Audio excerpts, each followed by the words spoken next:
Yo, we back with another edition of RPT, Real Prison Talk with Wes.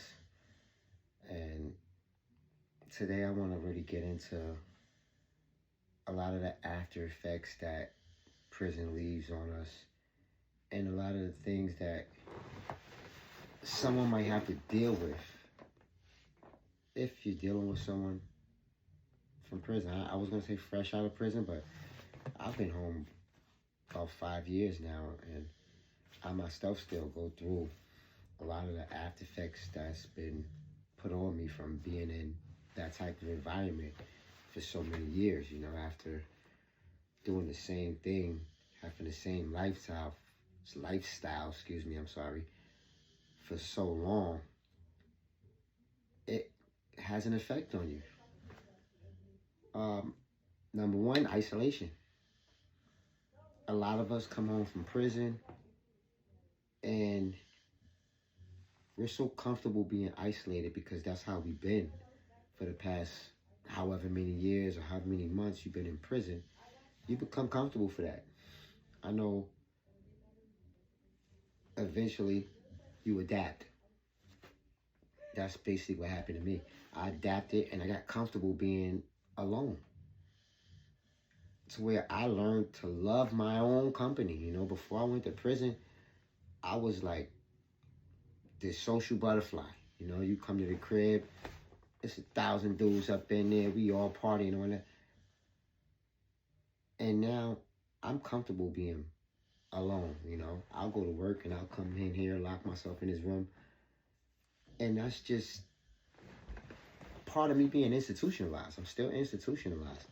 And it creates a social anxiety that actually has me afraid of socializing, because I don't want to say I forgot how, but it's just uncomfortable to me now. So you might have people that I have people that don't understand this in my family, loved ones, friends, family.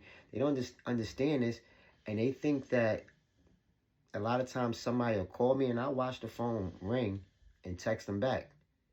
I know that's some weird shit, but I had a girlfriend that, swear to God, it was another girl. Like, well, you must have a bitch over there, because why you not answering the phone? And I'm trying to explain to her, like, I just don't feel comfortable talking on the phone.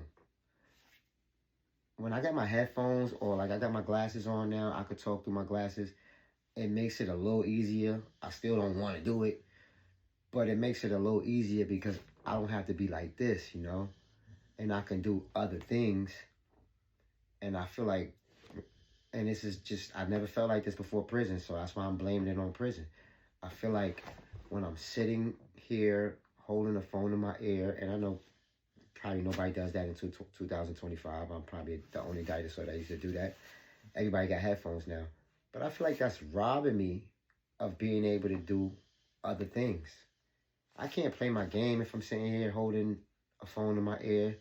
I can't write my books. I can't do too much of anything, And even when, like, I had a girlfriend that actually bought me headphones. Like, all right, we're not going to use that excuse because she swore to God it was a female here. So she actually bought me headphones. All right, now when I call, you can answer and you can talk to me while you continue to do your thing. Thought that was the answer. That wasn't the answer. Because I'm still feel like, and I know I'm probably wrong, but I still feel like I'm being robbed of the most important thing, which is time. And I'm sitting on the phone, and this is where the social anxiety comes in.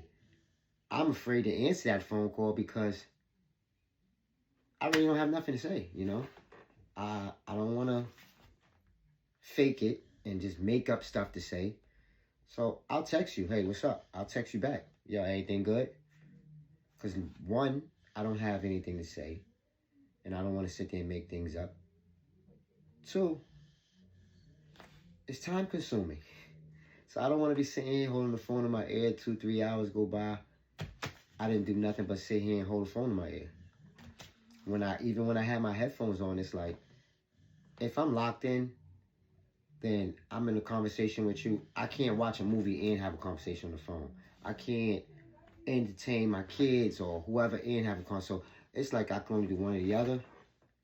And she felt like I must be cheating on her because I didn't want to talk to her on the phone all day. And it really was not that. Like, I don't have time for nothing except chasing a bag. I don't chase females.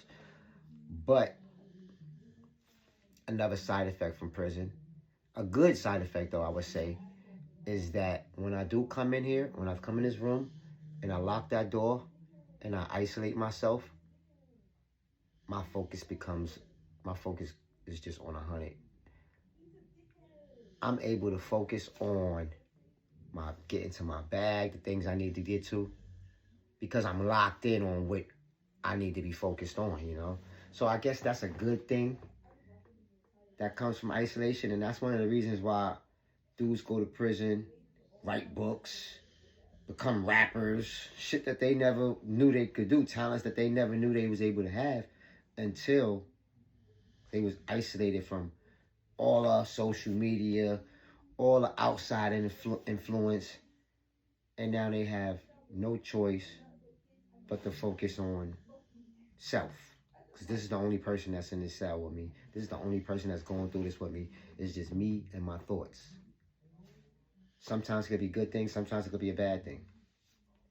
But my purpose for even putting this video up is because, like I said, I got a lot of loved ones that don't know.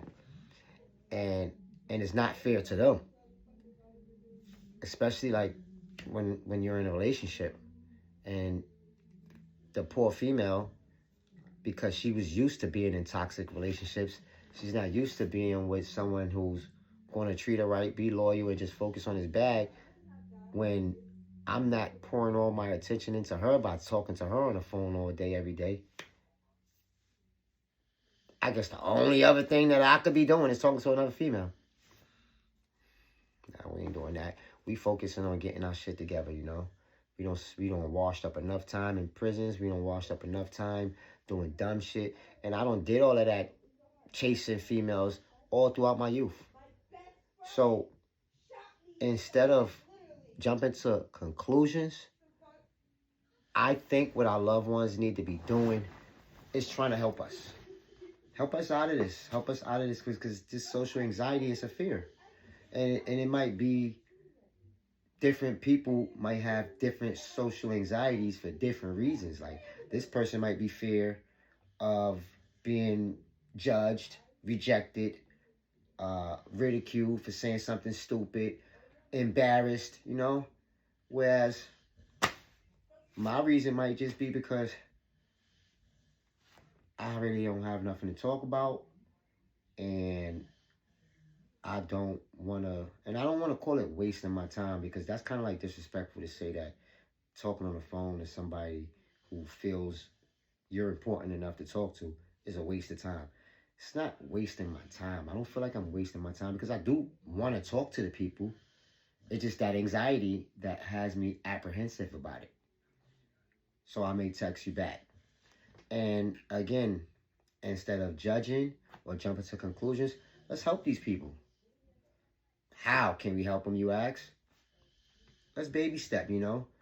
Though I think, and I'm not no doctor, but I think the answer to social anxiety is to just try to be more social, you know? And we could take baby steps. If I don't like answering the phone, we could start with video messaging. Because I do that too. I'll video message somebody. A text, a video message, I feel more comfortable doing that than I do with talking on the phone. But it's a start, you know? We could go from video messaging to maybe short phone calls, where you just call, say what you got to say, and then we get off the phone. It's a start. Because I wasn't always like this. So there was a time where I had people where I was on the phone all night with a female plenty of times, all night. Does it happen nowadays? No. But if we start with the baby steps, we can get back there. And I'm just gonna leave it at that right now before I start babbling on and on and on and getting more into too much into my personal life. But again, if you have any questions for me, You can hit me up on my Instagram, wes.smith.129. That's wes.smith.129 on Instagram. Be on the lookout for I got some projects coming out, and I always forget to plug them at the end of my shows. So be on the lookout for my How to Survive Prison book that's coming out real soon.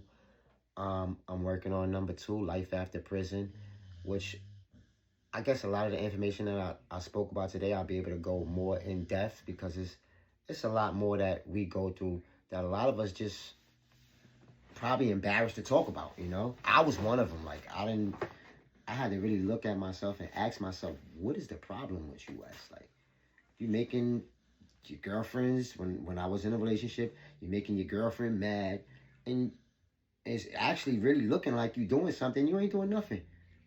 A lot of us need to have that conversation with ourselves, and then we get to the bottom of what are we afraid of? What's the anxiety come from, and how can we get to overcoming it? So I'm gonna put that in my book that I'm currently writing, Life After Prison. Be on the lookout for that, and be on the lookout for my Vengeful Hearts books. That's a series that I started writing in prison, Vengeful Hearts. The first one is already done. Be on the lookout for it. It's what we call a hood book. I guess the proper term would be an urban novel, but be on the lookout for that, you know. And I got some more projects coming out. I'm just gonna keep grinding, you know. I got my health back, thanks to the Almighty, and I'm not gonna take advantage of that. Actually, I am gonna take advantage of that. I said it wrong. I'm gonna take advantage of the fact that I got my health back, and we gonna go hard all year, all 2025, for the rest of 2025, on into 2026. We grinding, because a year ago I couldn't do this. I couldn't even sit in front of this camera and talk to you. I was so weak, so sick. So we're going to take advantage of this strength. We're going to take advantage of this health that God gave us, and we're going to keep pushing. And again, wes.smith.129 is my Instagram. If you have any questions that you want me to answer, you got anything you want me to do a show on, hit me on my Instagram. So next time, peace.